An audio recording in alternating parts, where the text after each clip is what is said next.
Okay, let's dive into a couple other items for this week. We've got let's go Flex first. So we got an email yesterday and excited to see that Flex is rolling out, I guess, more officially, or what is it? Just out to more devices? Yeah, so it's not in developer anymore. Right. So the image that you used to use was a developer channel. It's not that. It's a stable channel. So it'll be in lockstep now with the stable versions of Updates, ChromeOS moving forward.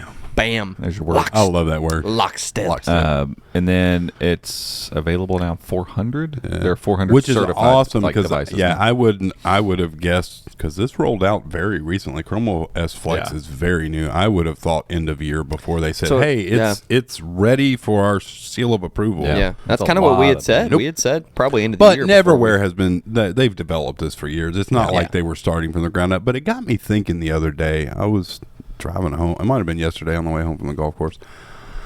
What's the business model here now that they've bought Neverwhere and ChromeOS Flex is free to everyone? Is it just licenses? Are they probably? Because obviously, if a company refurbishes 1,000 devices, that's $50,000 in licensing right there. So never mind. I just figured out the business model.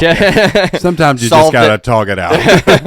They don't solved that problem. I don't think they care too much about individual licensing for the OS. No, because Chromium OS is free. Right. I mean, it's and that's really the big change, is that it's widely available. There's 400. If you go to that device list now and start expanding those manufacturers, the official list from Google, it's a lot of green checks. Yeah, a lot. Whereas, of green checks. Whereas before it was only a handful. Yeah, there was lots of red. I need to check that. There's another page that shows the ones that are officially Linux compatible because I've tried. Oh, interesting. It's one of those things where they say, "Hey, if you install it, just try it and see if it works." But if it's a later model Intel or x86 device, it's probably because we had somebody, I think they commented on Facebook earlier today and asked, they do not support Android. So you can't even turn Android apps on. Right, no. Linux, it's a crapshoot. Try it, see if it works. I'm curious as to how long it'll be before they try the, like if they got the Linux container running, they can put VM on there. With Android being so deeply integrated to the management console, admin console, with you have companies that use the mobile device management and Android apps and all that. It's got to be just a matter of time. I would think so. But I mean, I think that'll be a huge step in the direction they want to go as far as being able to market this towards more than just an enterprise that needs a handful of things from Chrome OS. Right. There's still part of me that feels like, yes, they're going to continue making Chromebooks and Chromebases and stuff like that, but as they continue doing this becomes this OS that's just able to be migrated all over the place. And like that feels like more of Google's style, to be completely honest. Sure. Like Chrome OS is no longer relegated to just Chromebooks. Like, we'll make Chromebooks that obviously run Chrome OS better, they're always going to be updated properly and everything like that. But you want to slap Chrome OS on something, it's the exact same Chrome OS you get on the Chromebook. It's the same thing. And we talked about this last week, but with what AOpen has done, they have a new box mini PC that if you want Windows, if you want Chrome OS Flex, or if you want Ubuntu, or if you want to just buy it vanilla and install whatever Linux version you want on it. But to be able to offer an official build of Chrome OS Flex out of the gate from a modular style PC and it support Android apps and Linux, that would be huge. It would. Yeah. I did notice JoJo this morning was asking about the logo, having the little C. Yeah, I mean, that's just, since they put Chrome OS Flex out, that's kind of when they started doing Chrome OS. The boot screen for Chrome OS now is a little C. Yeah. But when they refer to it in print, it's always a capital C. It's a proper thing. So we decided internally that we would go with the big C. Yeah. Thinking with the OS, but stuff it just looks better. It looks weird in a title, because think about it, if you do a title like Chrome OS introduces giraffe avatars, like, to put Chrome OS at the beginning of a title at the top of a page in lowercase looks super weird. Looks strange. Right. And it doesn't look weird for it to have a capital C at the beginning either. Yeah. And that may just be in it because, like, Mac OS is technically a small M, but if you write a sentence that way, it looks weird also. Yeah. So I think it's almost more like a branding thing. That's what the logo looks like. But Yeah. When we refer to it, it's still capital C. Yeah. So I was kind of sitting here thinking we're kind of rolling through this and talking about Flex, but for somebody who's listening who doesn't even know what this is, we're talking about. let's explain a little bit about what Flex is and who might be able to install Flex on a device or why they would do that. Oh. Yeah. So if you're familiar with Neverware and wow, what is their product? What was it called? Cloud Ready. Cloud Ready. Yeah. So Cloud Ready, they were just a third-party company. They produced it was Chromium OS, which is the open. It's like Chrome and Chromium. There's Chrome, which is Google's product. It's built off of Chromium, which is the open source browser that Microsoft Edge and a bunch of other browsers are built off of. Chromium OS is the open source version of Chrome OS, and there are people that have built different. There's Flint OS. One starts with an A in there, or was? Yeah, sure. I don't remember.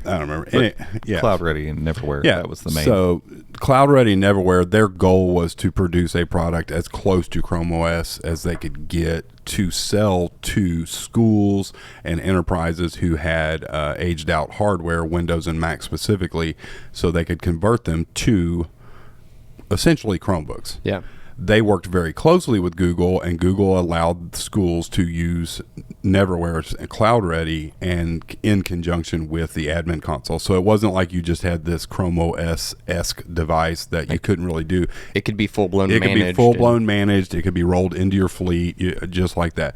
Well, 2 years ago, I guess, they bought. Which the writing was, we kind of saw, it's like a matter of time before either Google squashes them or they buy them. And they bought them. So they own Cloud Ready now, Neverware now, and it has just been transitioned to ChromeOS Flex. Right. It is an official build of ChromeOS that does not have the Android App Store, the Play Store.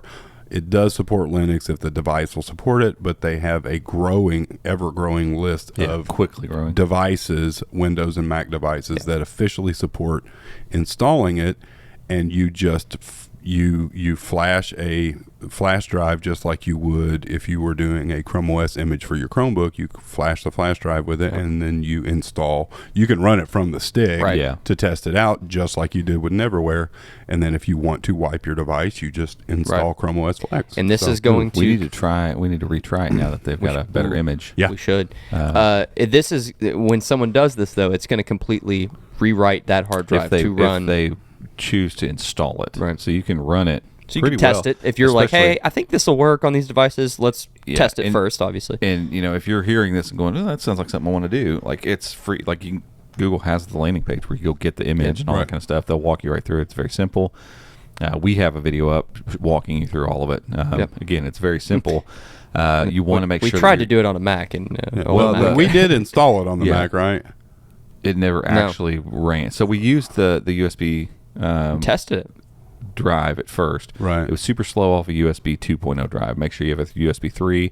If you have a USB 3.0 port as well, obviously much better. When we ran it off a 3.0 port from a 3.0 image, we ran it on the computer we used for the simulator. Yeah. It was crazy fast. Like, it was perfect, but your memory is very limited. Or your storage. I want to say 8 gigs or something it's just not, for testing. Yes, it is not meant for long-term use. So if you choose then to say, I want to install this, yes, it's going to wipe everything on there. And that's not to say you couldn't recover your device. Like with the Mac, there is a way to recover it because all of that stuff is in the TPM or whatever modules they have on there.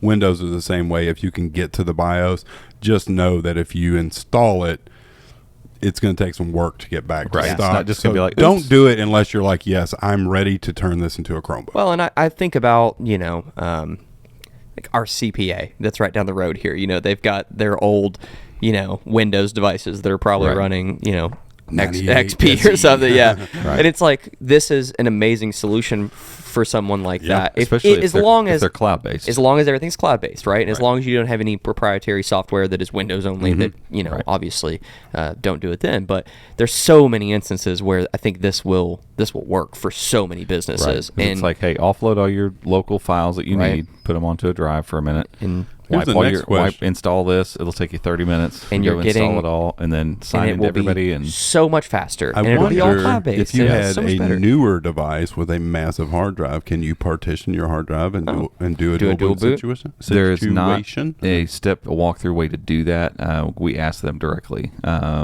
And that's not... I could get why they don't want to, because there's security issues out of the gate for that. Right. Because Chrome OS is like, it's they hard. They did say, like, if you know what you're doing and you can figure that part out, sure. You can figure out how to partition and then tell it.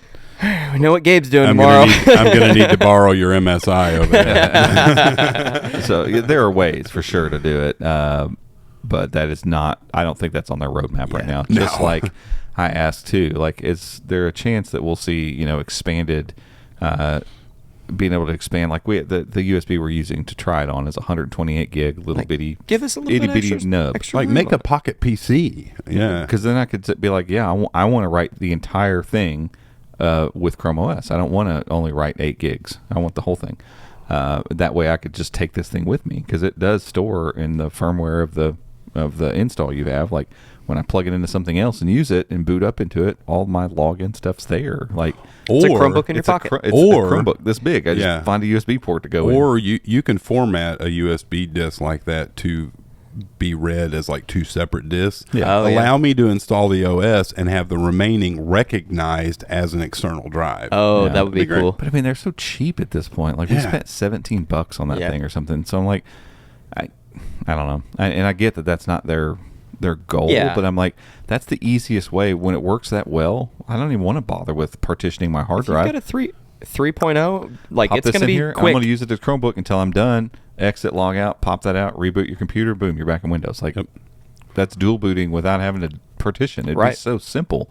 And you can't tell me ChromeOS Flex wouldn't be able to easy during the install process. Okay, we see you have 128 gigs. Do you want to? How much do you want to use for this?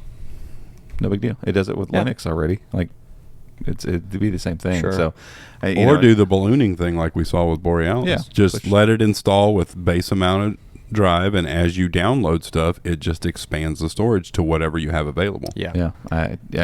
I think, and I get, like, originally, like, the testing was their whole point, but I'm like, if it runs really well off of a USB stick, like, my thought was, yes, I would keep that in my bag installed. Absolutely. And my Chromebook ran out of battery, but you have a Windows laptop, and I need to get into my stuff and do some things real quick. Can I borrow this real fast?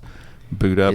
Boom. Is there any way that they could? Yeah, there's no way they could say this is only compatible. If you wanted to do that, it's only compatible with 3.0 or whatever. It's only compatible with this. Or they would just say, hey, if you're going to do this, you need to do this. Or else it's maybe going to run slow.